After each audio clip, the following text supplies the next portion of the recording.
Em Oséias 1, como você viu no estudo passado, Deus rejeita a casa de Israel, mas promete chamar. Depois que Deus rejeita a casa de Israel, não é mais amada, não é mais povo, não tem mais misericórdia, mas a casa de Judá sim. Depois que Deus rejeita, o que ele faz em Oséias 1, verso 10? Todavia, o número dos filhos de Israel será como a areia do mar. Porque Deus está falando, eu disse para Abraão e prometi também para Jacó que a semente deles seriam como a areia que está na praia do mar, e vai ser. Então, todavia, os filhos de Israel será como a areia que está na praia do mar, que não se pode medir e nem contar. E acontecerá que, no lugar onde lhes foi dito, vós não sois meu povo, isso foi dito para as 10 tribos, para Efraim. Aí será dito, nesse lugar, vós sois filhos do Deus vivo. Para quem que foi dito isso? Para a casa de Israel, que foi dispersa entre as nações. E quando Deus chama, e vão ser chamados de filhos do Deus vivo. Quem Deus chama? Os gentios. Esses que vieram de Jacó para se cumprir a promessa. E Paulo está falando isso em Romanos 9. Romanos 9, do verso 24 em diante. Só que Paulo esperava que a gente fosse buscar e entender essas coisas. Porque Paulo fala disso em Efésios 2 também. Em Efésios 2, Paulo fala, Deus, quando nós estávamos mortos, Ele nos deu vida juntamente com Cristo. E nos ressuscitou juntamente com Ele. Ou seja, Paulo está falando que a igreja ressuscitou juntamente com Cristo. Ou seja, Paulo enxergava aquele sacrifício do Messias, não só literalmente, mas também espiritualmente. Aquele corpo representava todos os vencedores, a igreja. Deus, como conhece todas as coisas de antemão, já conhecia aqueles que iriam crer no Filho dele de antemão e já predestinou tudo por causa da sua presciência, como Pedro fala na sua primeira carta. Ele já pôde representar todo o povo de Deus no seu corpo. E Paulo está falando isso em Efésios 2, mas a base disso é Oséias 6. E em Oséias 6, quem está falando isso? Vinde, busquemos ao Senhor, porque Ele nos despedaçou e nos sarará, fez a ferida e ligará.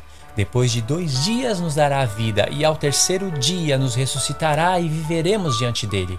Quem está falando isso, se você volta, é Judá e Efraim, as 2 casas de Israel. Judá e Efraim, Paulo sabia disso. Quando Paulo escreveu isso em Efésios 2, escreveu de maneira resumida. E o Espírito Santo esperava que nós fôssemos nos lembrar dessas coisas quando a gente lesse a epístola de Paulo. Ou que pelo menos, se a gente não se lembrasse, por falta de conhecer as palavras dos profetas, pelo menos a gente fosse buscar, nossa, de onde que Paulo está tirando isso? Qual é a base dele? Qual é o profeta que ele está com a sua mente exercitada? Qual será o profeta que ele está com a mente iluminada para escrever essas coisas? Quem dera se todo o povo de Deus fizesse isso quando Paulo citasse alguns textos dos profetas. Porque você já percebeu o tamanho da epístola de Romanos? Você já pensou se toda vez que Paulo citasse um verso do profeta como base do que ele estava falando, ele tivesse que contar todo o contexto? Paulo cita muitas vezes alguns versos dos profetas, alguns versos, 1 ou 2 versos no máximo, às vezes 3, mas é difícil acontecer isso, como base do que ele está ensinando. Mas isso não quer dizer que ele desconhecia o contexto desses versos, ou que ele abandonou mesmo. Quem desconhece os contextos dos versos que Paulo cita, essas pessoas, a maioria delas, é o povo do próprio Deus. Quem dera se todos fossem buscar a raiz desses textos que Paulo está usando, iria entender o que Paulo tinha na mente quando escreve as suas epístolas. Quer ver uma prova disso? Vamos em Romanos 11. Vamos ler a partir do verso 13, que vai ficar mais interessante ainda. Porque convosco falo. Quem? Com quem Paulo está direcionando o assunto agora? Porque Paulo fala com judeus e gentios. Paulo direciona o assunto totalmente para os gentios. É claro, tendo em mente que os judeus iriam ler também. Porém, o assunto está direcionado para os gentios. Porque convosco falo, gentios, que enquanto for apóstolos dos gentios, glorificarei o meu ministério, para ver se de alguma maneira posso incitar à emulação os da minha carne e salvar alguns deles. Verso 15. Porque se a sua rejeição é a reconciliação do mundo, qual será a sua admissão, senão vida dentre os mortos? E se as primícias são santas, também a massa o é. E se a raiz é santa, também os ramos o serão. Agora, presta atenção no verso 17.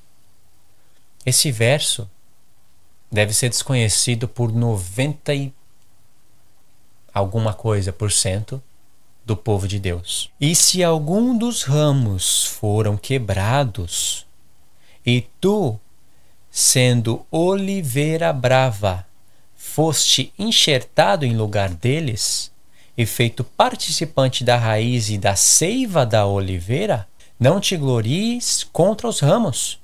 E se contra eles te gloriares, não és tu que sustenta a raiz, mas a raiz a ti. Você vê que Paulo fala aqui, você sendo oliveira brava. Você sabe quem que é chamado de oliveira brava nos profetas? Você sabe quem que é chamado de boa oliveira nos profetas? Leia Jeremias 11 e veja quem que é chamado de oliveira brava. As 10 tribos, a casa de Israel. E quem que é chamado de boa oliveira? O Israel de Deus. A boa oliveira é aquela que se deixa ser tratada, que está bem firmada na raiz. A raiz é Cristo. Verso 19. Dirás, pois, Paulo está falando, um gentil pode dizer, os ramos foram quebrados para que eu fosse enxertado. Paulo diz no verso 20, está bem, pela sua incredulidade foram quebrados, e tu está em pé pela fé. Então não te ensoberbeças, mas teme, porque se Deus não poupou os ramos naturais, teme que não te poupe a ti também. Considere, pois, a bondade e a severidade de Deus. Para os que caíram, a severidade, mas para contigo, a benignidade de Deus, se permaneceres na sua benignidade. De outra maneira, também tu serás cortado. E também eles, se não permanecerem na incredulidade, serão enxertados, porque poderoso é Deus para os tornar a enxertar. Olha o verso 24. Porque se tu, falando para quem? Para os gentios. Porque se tu foste cortado do natural zambujeiro, sabe o que é zambujeiro? É oliveira brava. Zambujeiro e oliveira brava é a mesma palavra, ainda que não parece, é o mesmo significado. Mas numa tradução você vai encontrar zambujeiro, na outra oliveira brava. E isso você vai encontrar em Jeremias 11. Israel. E olha que Paulo fala, porque se tu foste cortado da oliveira brava e contra a natureza enxertado na boa oliveira, que é Israel, o Israel que se deixa ser tratado por Deus, que segue a Cristo, quanto mais esses que são naturais serão enxertados na sua própria oliveira. Agora eu pergunto, quando que um gentil estava enxertado na oliveira brava e foi cortado? Quando? Quando Paulo está falando aqui, quando tu foste cortado da oliveira brava, ele está falando da casa de Israel. As 10 tribos, eles foram cortados da oliveira brava, porque a oliveira brava era a casa de Israel. A casa de Judá também, sim, mas Deus rejeitou a casa de Israel, as 10 tribos, não a casa de Judá. E quando Paulo fala, você foi cortado, isso quer dizer que eles foram cortados daquele Israel que não obedecia a Deus. Verso 25. Porque não quero, irmãos, que ignorais este segredo, este mistério, para que não presumais de vós mesmo, ou seja, para que vocês não sejam presumidos, que o endurecimento veio em parte sobre Israel. Esse Israel, olha só como é difícil das pessoas entenderem isso sem a revelação de tudo isso que nós estamos vendo. Porque o endurecimento veio em parte sobre Israel, isso é a casa de Judá. Deus tinha 12 tribos, dividiu o reino 10 tribos e 2 tribos. Rejeitou a casa de Israel, ficaram 2 tribos, não é verdade? Casada com Deus. Quem passou a ser o Israel de Deus? Os judeus com os benjamitas e alguns levitas. Alguns levitas também ficaram lá com Judá. Mas os levitas não são contados. A casa de Judá, as 2 tribos, não são contadas como 3 tribos, pelo fato de ter alguns levitas lá. Porque a maioria dos levitas foi junto com a casa de Israel. Ficaram somente alguns. Por isso que você vai encontrar alguns levitas também chamados de judeus. Não quer dizer que um levita é judeu da tribo de Judá. Não quero que vocês ignorem esse mistério para que vocês não sejam presumidos falando para os gentios. Que o endurecimento veio em parte sobre Israel, até que haja entrado a plenitude dos gentios. Você sabe o que Paulo está fazendo aqui? Paulo está falando resumidamente. Paulo está falando aquela bênção lá profética que Jacó deu sobre Efraim, que Efraim viraria a plenitude dos gentios. Deus colocou Efraim como a cabeça das 10 tribos e havia promessa e rejeitou as 10 tribos, prometendo chamar de novo, chamarei povo que não era povo, amado que não era amada. Então, o endurecimento veio em parte sobre Israel até que haja entrado essa plenitude. Depois, só o que acontece? Até que haja entrado a plenitude dos gentios. Verso 26. Aí assim, todo Israel será salvo.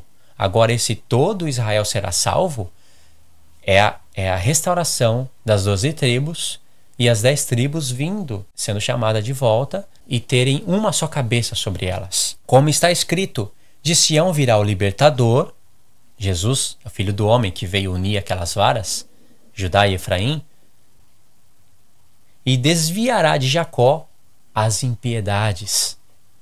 Quer ver? Oséias 1, verso 11. Vamos lá. Vamos ler o verso 10. Todavia, o número dos filhos de Israel será como a areia que está na praia do mar, que não se pode medir nem contar. E acontecerá que no lugar onde se lhes dizia, Paulo citou isso em Romanos 9, né? Falando a respeito dos gentios. No lugar onde se lhes dizia, vós não sois meu povo, rejeição das 10 tribos de Efraim, se lhes dirá, vós sois filhos do Deus vivo. Você sabe onde aconteceu isso? No Sermão do Monte das Oliveiras. E os filhos de Judá e os filhos de Israel juntos se congregarão e constituirão sobre si uma única cabeça e subirão da terra, porque grande é o dia de Jezreel. E subirão da terra, o que é isso? Porque grande é o dia que Deus semeia. É quando o Messias ia cair na terra como grão de trigo ou como qualquer outro tipo de semente, iria morrer, iria vir água, o Espírito de Deus, e ressuscitar o Senhor Jesus dentre os mortos e nos ressuscitar juntamente com Ele. Aí sobe uma videira da terra. E eles constituirão sobre si uma única cabeça, que é Cristo, e o seu corpo é Judá e Efraim, como eu venho falando nos vídeos passados. Grande é o dia que Deus semeia, diz Israel. Cristo é essa semente que, se ficando ela só, fica só ela. Mas se cair na terra e morrer, produz muitos frutos. Quer dizer que Cristo ia vir, cair na terra e morrer. E quando, claro, precisa de água, né, para a semente cobrar vida. E quando o Espírito viesse e ressuscitasse a Cristo, aí ia junto formar uma videira. Cristo, Judá e Efraim, formando o reino de Deus. Grande é o dia que Deus semeia a casa de Judá e a casa de Israel, e eles iriam ser semeados junto com Cristo, porque quando Cristo morreu, nós também morremos. Um morreu por todos, logo todos morremos. E ele morreu por todos. Para os que vivem, não vivam mais para si mesmos. Quem são os que vivem? Os que ressuscitaram, junto com aquele que morreu por todos. Porque quando Deus ressuscitou Cristo de dentre os mortos, não ressuscitou somente uma cabeça. Ressuscitou o corpo de Cristo, qual era a igreja. Porque grande é o dia de Jezreel.